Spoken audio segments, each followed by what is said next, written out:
Bonjour, on se retrouve aujourd'hui pour la question du lundi. Aujourd'hui, donc, j'ai ressorti ma jolie boîte. Je vais encore remercier. Oui, merci chérie. Alors.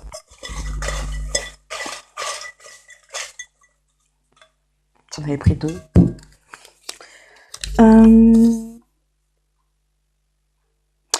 Alors, la question, la lecture de cartes est-elle pour toi une capacité?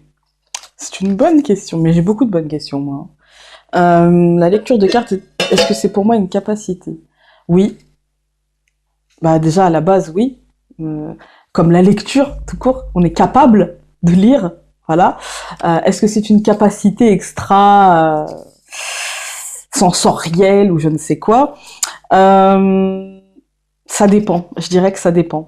Parce qu'en fait, il y a plusieurs façons de lire les cartes. Il y a la façon scolaire, où ça plus ça égale ça, voilà, où cette carte-là a telle signification et point barre, voilà, où on essaye de mettre en corrélation pour créer une histoire, machin.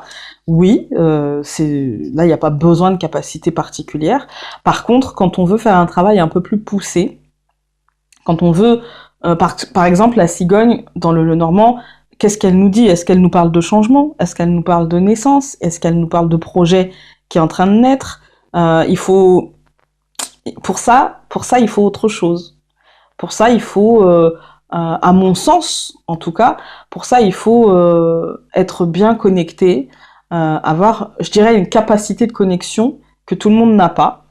Que tout le monde n'a pas, mais parce que c'est difficile. On me demande souvent comment travailler ça pour avoir. Voilà, comment je peux faire pour me connecter à mes guides, pour me connecter à une entité, mais en fait, chaque personne est différente. Vous voyez, moi j'ai une manière de me connecter qui ne sera pas la manière d'un tel ou d'un tel ou d'un tel. Moi je vais vous parler de ma manière parce que je ne peux pas parler de la manière des autres. Je ne sais pas. Chez moi c'est inné. C'est-à-dire que je me pose une question, mais même sans les cartes, hein, même sans les cartes. Je vais me poser une question, je vais me dire tiens, je sais pas, faut que je trouve un exemple un peu pourri. Tiens, voilà. Tiens, j'ai envie de déménager.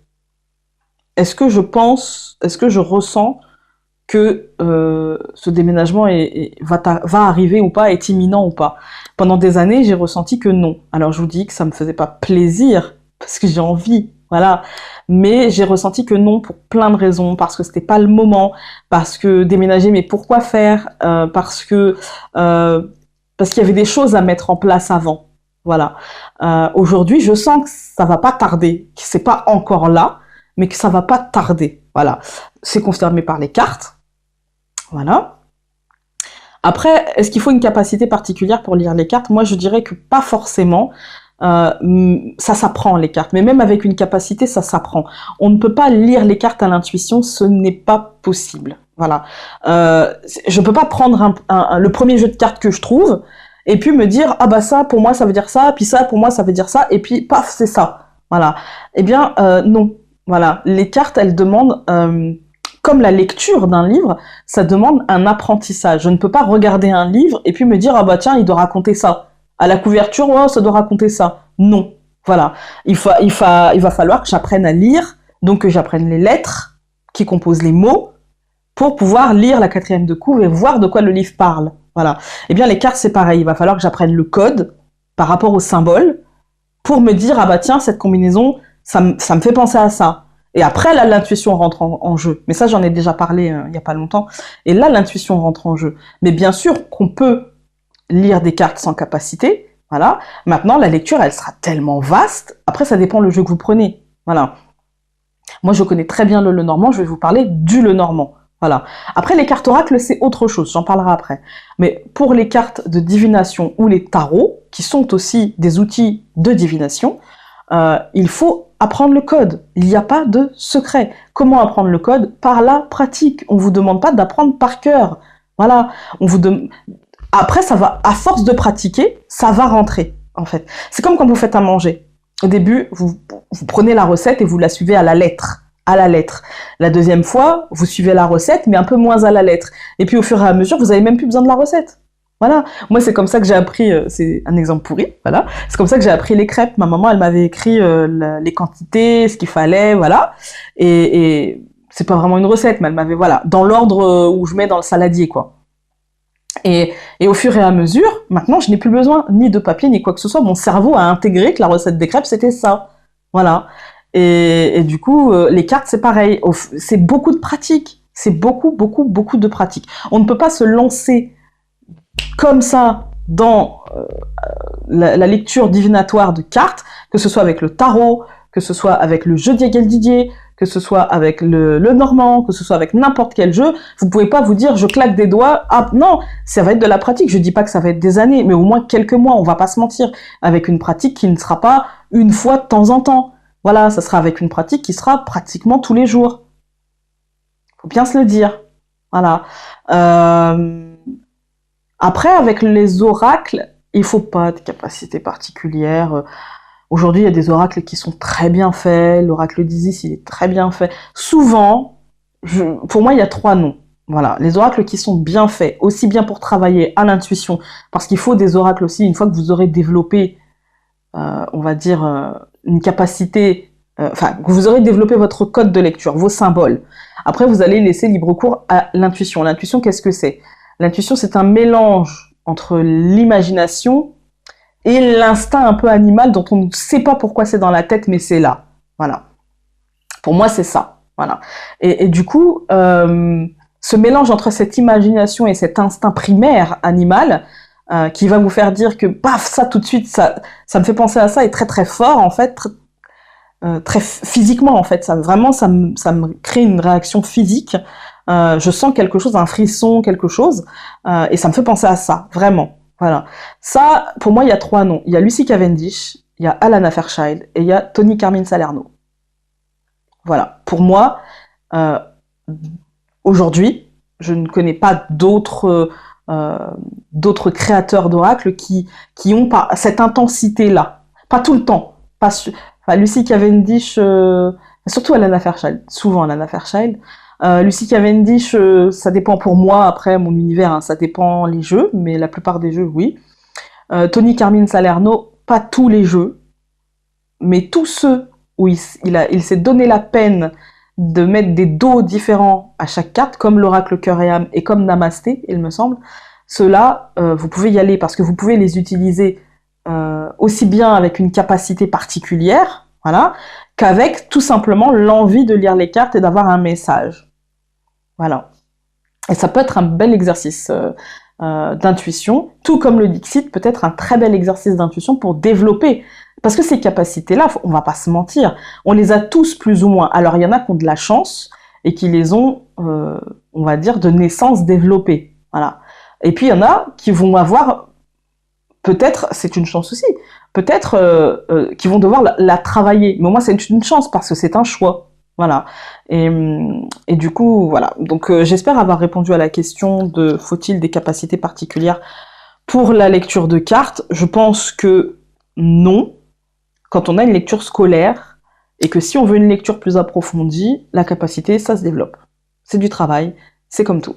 Voilà. Comment on travaille ça? Par la méditation.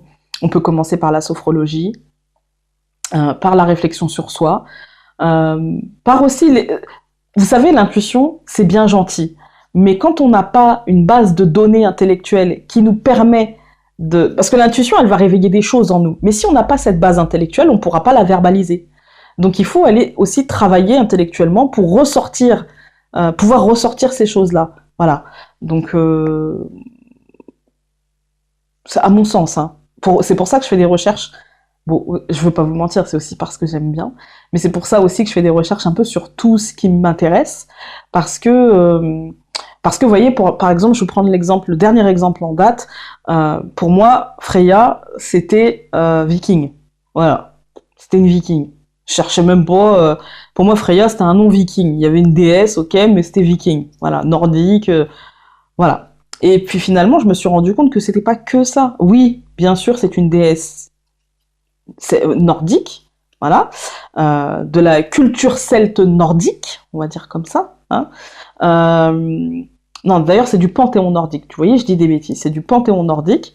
Maintenant, elle n'est pas que ça, Freya. Freya, ce n'est pas qu'une simple déesse un petit peu froide, un petit peu, voilà, c'est aussi une des énergies qui composent l'énergie féminine et qui compose l'énergie de mère, l'énergie de la maternité, l'énergie de la fertilité, malgré le froid.